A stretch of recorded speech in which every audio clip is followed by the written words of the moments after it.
शांति।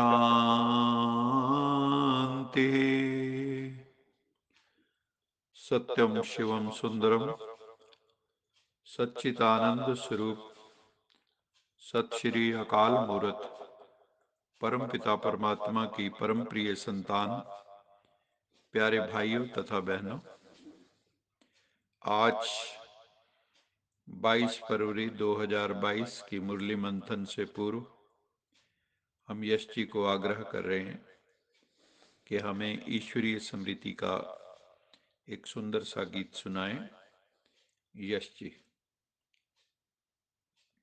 ओम शांति। तेरा वो प्यार है बाबा जो समझाया नहीं जाता, बरस जाता है नैनों से वो बतलाया नहीं जाता। सुना सकते हैं ज्ञान भी, बता सकते हैं बातें भी, मिला है रस जो इस दिल को पिलाया वो नहीं जाता। तेरा वो प्यार है बाबा जो समझाया नहीं जाता, बरस जाता है नैनों से जो बतलाया नहीं जाता। कोई पूछे अगर मुझसे बाबा का प्यार कैसा है, कहूँगी करके देख लो, दिखाया वो नहीं जाता, बरस जाता है नैनों से वो बतलाया नहीं जाता। मैंने देखे हजारों है जो करते प्यार ईश्वर से, बसे तो जिनकी आँखों में बसाया वो नहीं जाता, बरस जाता है नैनों से वो बतलाया नहीं जाता। तेरा वो प्यार है बाबा, बरस जाता है नैनों से वो बतलाया नहीं जाता। आज की मुरली का सार है, मीठे बच्चे, तुम सबको ईश्वरीय गीता ज्ञान एवं सहज राजयोग की शिक्षा देकर दुखी आत्माओं को सुखी बनाना है। बाबा ने कहा, तुम बच्चों को सच्चे सच्चे व्यास बनना है। जैसे भक्ति मार्ग में दिखाते हैं, जो गुरु गुसाई होते हैं वो व्यास गद्दी पर बैठकर कथा करते हैं और लोगों को शास्त्रीय ज्ञान देते हैं। तो बाबा कहते हैं, तुम भी व्यास हो, तुम ईश्वरीय ज्ञान सारी मानवता को सुनाते हो और परमपिता परमात्मा का संदेश सबको देते हो। जो पहले स्वयं के जीवन में ज्ञान को धारण करके फिर अन्य आत्माओं को ज्ञान योग की शिक्षा देकर उन्हें भी धारण करवाते हैं, वही सही अर्थों में व्यास।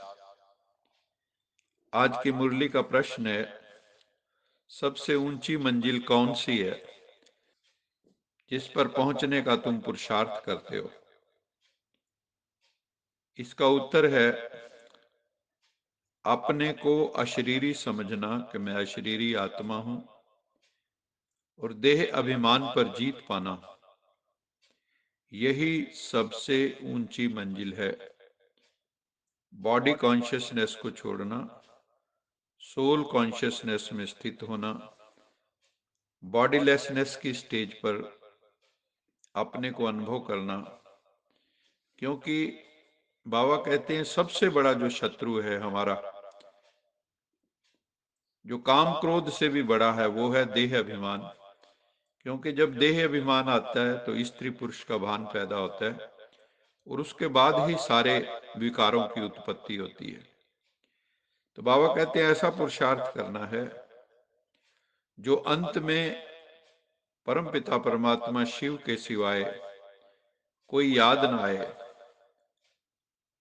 हम सबको अपने आप को संपूर्ण बनाकर अपने संपूर्ण परमपिता परमात्मा के पास परम धाम में जाना है। ये शरीर भी हमें भूल जाना चाहिए, बस आत्म चिंतन परमात्म चिंतन ही रहना चाहिए। लेकिन ये बहुत मेहनत लगती है इसमें। इस देह को भूलना आसान काम नहीं है, बहुत मेहनत चाहिए। लेकिन practice makes a man perfect. इसलिए खूब पुरुषार्थ हम करें ताकि हम अशरीरी मन का अनुभव कर सकें। सारे विश्व की आत्माएं परमात्मा को पिता कहती हैं, ओ गॉड फादर। लेकिन परमात्मा पालना और ईश्वरीय पढ़ाई के पात्र नहीं बनते सभी। बहुत कम आत्माएं हैं जो परमात्मा जो पालना है, रूहानी पालना और ईश्वरीय पढ़ाई, ये बहुत कम आत्माओं के नसीब में होती है। सारे कल्प के अंदर बहुत थोड़ी सी आत्माएं इस वक्त संगम युग पर इस भाग्य के पात्र बनती हैं। तो इस पालना का प्रैक्टिकल रूप क्या है जो हमें ईश्वरीय पालना मिलती है? इसका प्रैक्टिकल स्वरूप है सहज योगी जीवन। कठिन योगी नहीं है हम, हठ योगी नहीं है। बाबा हमें ऐसी शिक्षा देते हैं कि घर गृहस्थ में रहते हुए हमें जीवन में पवित्रता को धारण करके बहुत सुंदर जीवन बनाना है। परमपिता परमात्मा से कनेक्ट करके अपनी चेतना को उस परम चेतना से जोड़कर अपनी चेतना को ऊंचे आयामों में लेके जाना है। बाबा जो हैं बच्चों की कोई भी मुश्किल बात देख नहीं सकते। माँ बाप कभी भी बच्चों को किसी भी तकलीफ में नहीं देख सकते। बच्चे खुद ही सोच सोच कर, बाबा कहते हैं, पुरुषार्थ को भी मुश्किल बना देते हैं। है बहुत सहज। अगर हम सच्चे सुच्चे बनकर चलें तो कठिनता कहाँ है। लेकिन ऐसा होता नहीं ना। हम खुद ही सोच सोच के हाय मुश्किल कर करके उसको मुश्किल बना लेते। ओवर थिंकिंग करते हैं कई लोग। लेकिन स्मृति स्वरूप के संस्कारों को इमर्ज करो। उसके लिए बाबा ने क्या कहा? कौन से संस्कार इमर्ज करो? स्मृति स्वरूप के। हर वक्त हमें ईश्वरीय स्मृति बनी रहे, आत्म स्मृति बनी रहे, हम होश में रहें, हम जागृत अवस्था में रहें, तो हमारे अंदर समर्थी आ जाएगी। We will become a powerful soul. जो होश में रहते हैं, बेहोश नहीं बाहोश जो हो जाते हैं, वो फिर समर्थ हो जाते हैं। क्योंकि हमें होश आ गया है कि हम सर्वशक्तिवान की संतान हैं। तो जब सर्वशक्तिवान से हमारा संबंध होगा तो हम भी तो मास्टर सर्वशक्तिवान, सर्वशक्तियों से संपन्न बन जाएंगे।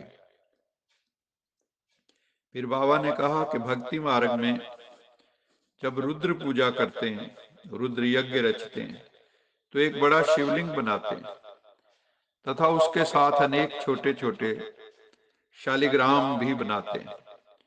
रुद्र पूजा के लिए बनारस से ब्राह्मणों को बुलाया जाता है। शिव काशी विश्वनाथ गंगे भी कहते हैं ना। हम आत्माओं का नाम है शालिग्राम और हमारे बाबा का नाम है शिव। शालिग्राम और शिव में पिता और पुत्र का संबंध है। आत्मा शालिग्राम याद करती रहती है परम पिता परमात्मा को। भक्ति मार्ग में शालिग्राम का संबंध विष्णु जी से माना गया है, क्योंकि सभी शालिग्राम ही विष्णु रूप अथवा लक्ष्मी नारायण सदृश बनते हैं। शिव बाबा ने हम सब बच्चों को यही आदेश दिया है कि बच्चे अपने अंदर इतनी आध्यात्मिकता पैदा करो, रूहानियत पैदा करो कि आप लक्ष्मी नारायण जैसा बन सको। कोटन में कोऊ नारायण ज्यों चीत, गुरबाणी में भी आया है। करोड़ों में कोई विरली आत्माएं होती हैं जिनकी चित्त की मानसिक स्थिति जो है, चित्त की दशा जो है, वो नारायण सदृश होती है। कोटन में कोऊ नारायण ज्यों चीत। तो हमें ऐसी चेतना अपनी विकसित करनी है, सच्चे सच्चे शालिग्राम बनना है। अब तुम जानते हो, बाबा कहते हैं कि मैं आत्मा अविनाशी हूं। I am eternal, I am deathless, I am कालातीत। जिसके आधार से ये शरीर चलता है, आत्मा के आधार से ये शरीर चलता है। जो भी दुनिया में रिलीजियस माइंडेड लोग हैं वो इस बात को भली भांति समझते हैं कि इस देह का संचालक आत्मा है। आत्मा का नाम तो एक ही रहता है, लेकिन शरीर के नाम बदलते रहते हैं। हर जन्म में नया नाम नया रूप शरीर का हो जाता है, लेकिन आत्मा का रूप तो वही ज्योतिर्मय रहता है, ज्योतिर्बिंदु स्वरूप। आत्मा एक शरीर छोड़ दूसरा लेती है। हमको शिव बाबा कहते हैं, बच्चे तुमको चलना है पुण्य आत्माओं की दुनिया में। यहाँ तो इस कलयुग में तो बहुत ही पाप हो रहे हैं।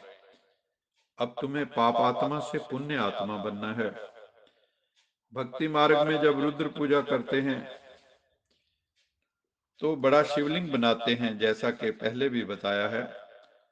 तो हमें अपने परम पिता परमात्मा जो शिव हैं, निराकार हैं, जो जिनकी याद में ज्योतिर्लिंगम शिव मंदिरों में है, हमें भी निराकार परमात्मा की याद में निराकार स्वरूप आत्म स्वरूप में स्थित हो जाना है। बाबा ने आकर तुम अबलाओं माताओं को जगाया। ब्रह्मा कुमारी संस्था ही विश्व में एक ऐसी संस्था है जिसमें संचालन जो है माताएं बहनें करती हैं, और 140 देशों में मोर देन 9000 सेवा केंद्र जो हैं वो हैं। उन सब का संचालन माताएं बहनें करती हैं। ये नारी सशक्तिकरण का बेस्ट एग्जाम्पल है। यूएनओ से भी एफिलिएटेड हैं ब्रह्मा कुमारी संस्था। तो बाबा कहता है मैंने आके अबलाओं माताओं को जगाया है योग की शक्ति से, पवित्रता की शक्ति से। बाबा कहते हैं ये जो ज्ञान है ये ज्यादातर साधारण आत्माएं ही ग्रहण करती हैं। भगवान इसलिए गरीब निवाज कहा जाता है, उसको साहूकार निवाज नहीं कहते। जो गरीब हैं वही स्वर्ग का मालिक बनते हैं। इसका भी एक गुप्त रहस्य है। यहाँ तो तन मन धन से बलिहार जाना होता है परमात्मा पर। गरीबों को बलिहार जाने में देरी नहीं लगती। इसलिए साधारण आत्माओं जैसे सुदामा, भीलनी, अहिल्या, कुब्जा आदि का मिसाल गाया हुआ है। लेकिन जो शाहूकार हैं, जिनके पास बहुत धन है, उनको समर्पण करने में हृदय विदीर्ण होता है। वैसे भी नाम मान शान का बड़ा अहंकार होता है। तो जो अहंकारी हैं वो आसानी से समर्पित नहीं हो पाते परमात्मा के सन्मुख। जो गरीब बच्चे हैं, साधारण बच्चे हैं, वही समर्पित हो जाते हैं और उनको फिर ज्ञान की रोशनी परमात्मा से मिल जाती है। जो महावीर बच्चे हैं, बाबा कहते हैं अंत में चलकर आने वाली दुनिया का साक्षात्कार उनको होंगे। महावीरों की ही माला बनती है। ये जो 108 की माला है, यह नवरत्न अष्टरत्न है। ये सब महावीर आत्माओं की यादगार है, जिन्होंने विकारों पर विजय प्राप्त की, संपूर्ण निर्विकारिता को पाया, काम क्रोध लोभ ओंकार को जिन्होंने जीत लिया। और उसके बाद एक और बड़ी माला होती 16,108 की, और शास्त्रों में ये भी कहा है कि श्री कृष्ण की 16,108 रानियां थी। वास्तव में ये वो आत्माएं हैं जिन्होंने विषय विकारों पर विजय प्राप्त की। जो सबसे टॉप हैं वो अष्टरत्न हैं, फिर 108 हैं, फिर 16,108। ये शिव बाबा ने बताया है। फिर बाबा ने कहा कई तत्व ज्ञानी ब्रह्म ज्ञानी बहुत जो अच्छे होते हैं, बड़े निष्ठावान होते हैं, जो श्रोत्रिय ब्रह्मनिष्ठ होते हैं, तो बैठे बैठे शरीर छोड़ देते हैं। शरीर का भान नहीं रहता है। फिर जब उनका शरीर छूटता है तो चारों तरफ सन्नाटा छा जाता है। जब भी कोई महान आत्मा शरीर छोड़ती है तो चारों तरफ सन्नाटा छा जाता है। तुम आत्माएं भी जब अशरीरी बनती हो, बॉडीलेसनेस की स्टेज पे जाती हो, तो चारों ओर शांति की तरंगें फैल जाती हैं। तुम आत्माओं को सारे विश्व में शांति की तरंगें फैलाकर सबके मन बुद्धि में शांति लानी है। शिव बाबा की अनेक गोपिकाएं घरेलू बंधन में हैं। वो बाबा को दिल से प्यार से याद करती हैं, योग बल से अपने को बंधन से छुड़ाती रहती हैं। बाबा कहते हैं तुम्हारा किसी में भी मोह नहीं रहना चाहिए। प्यार सबसे करना है, सबको बड़ी युक्ति से समझाना है, तोड़ निभाने के लिए बड़ी कोशिश करनी है कि हमारा परमार्थ भी सिद्ध हो और व्यवहार भी सिद्ध हो। माताएं समझती हैं कि हम पति को भी साथ ज्ञान में लेके चलें। हमारा फर्ज है उन्हों को समझाना, ताकि पवित्र जीवन जी सकें। पवित्रता तो बहुत अच्छी बात है ना। बाबा खुद कहते हैं काम महाशत्रु है, इनको जीतो। मुझे याद करो तो मैं तुमको स्वर्ग का मालिक बनाऊंगा। गीता में भी है कामेश क्रोधेश रजोगुण सुमुद्भवा महाशनो महापापमा विधेनम वैरिणम। हे अर्जुन, ये काम और क्रोध जो रजोगुण से उत्पन्न होते हैं, ये योगियों के बहुत वैरी हैं और ये आसानी से तृप्त नहीं होते हैं। काम भी बढ़ता चला जाता है, क्रोध भी बढ़ता चला जाता है। जितना हम ज्यादा करते हैं उतना बढ़ता चला जाता है। ये कभी तृप्त नहीं होता। जैसे अग्नि घी डालने से कभी तृप्त नहीं होती है, ऐसे ही विषय वासनाएं हैं। इसलिए इनके ऊपर कंट्रोल करना है। आज का स्लोगन है सदा निश्चिंत स्थिति का अनुभव करना है, तो आत्मचिंतन और परमात्म चिंतन करो। हम सब हमेशा निश्चिंत स्थिति में रहना चाहते हैं, जहां कोई चिंता न हो, कोई गम न हो, कोई फिक्र न हो, बस मौज मस्ती हो, सब निश्चिंत हो। बाबा ने कहा यह तभी संभव है यदि आप आत्माएं आत्मचिंतन, स्वाध्याय और परमात्म चिंतन में निरंतर रत रहो। हमेशा स्वस्वरूप चिंतन और परमात्म चिंतन करें तो हर प्रकार की चिंताओं से हम मुक्त हो जाएंगे। अच्छा मीठे मीठे सिकिल दे बच्चों प्रति माता पिता बाप दादा का याद प्यार गुड मॉर्निंग। रूहानी बाप की रूहानी बच्चों को नमस्ते। हम हम रूहानी रूहानी बच्चों बच्चों की की रूहानी रूहानी माता माता पिता पिता बाप बाप दादा दादा को को याद याद प्यार प्यार गुड गुड मॉर्निंग मॉर्निंग और और नमस्ते। नमस्ते। सदा रहो हंसते कहीं नहीं फंसते बन जाओ, फरिश्ते बांध लो अपने, बसते चलो प्रभु के रास्ते। वाहिगुरु वाहेगुरु जी जी का का खालसा खालसा वाहिगुरु वाहेगुरु जी जी की की फतेह। फतेह। बोल साचे दरबार की जय। लोका समस्ता सुखिनो भवन्तु। लोका समस्ता सुखिनो भवन्तु। लोका समस्ता सुखिनो भवन्तु। ओम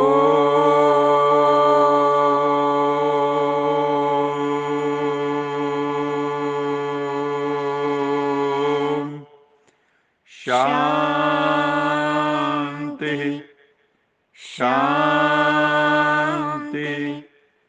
शांति।